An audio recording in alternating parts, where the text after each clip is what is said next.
আজ একটা খুব গুরুত্বপূর্ণ বিষয় নিয়ে কথা বলি, যেটা প্রত্যেক কর্মচারীর জানা দরকার। তা হল, কিভাবে আপনি নিজের পাওনা বেতন ফেরত পাবেন। West Bengal shops and establishments act 1963 এর অধীনে।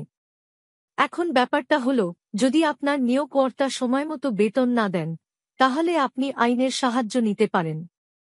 এই আইনের সেকশন 20 অনুযায়ী প্রত্যেক নিয়োগকর্তা আইনিভাবে বাধ্য যে তিনি নির্দিষ্ট সময়ের মধ্যে বেতন দেবেন, সাধারণত মজুরির মেয়াদ শেষ হওয়ার 7 দিনের মধ্যে। যদি বেতন আটকে যায়, তাহলে কর্মচারী ইন্সপেক্টরের কাছে অভিযোগ জানাতে পারেন। এরপর আসে rule 20 West Bengal shops and establishments rules 1964 এর অধীনে।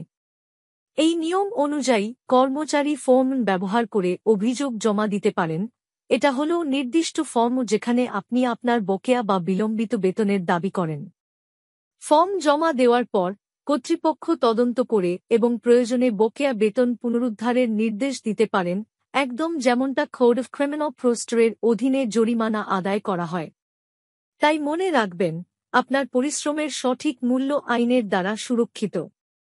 আপনার পাওনা যেন কখনো নির্ভুল না থাকে, কারণ আইন আপনার ন্যায্য ও সময়মতো বেতন পাওয়ার অধিকারের পাশে আছে।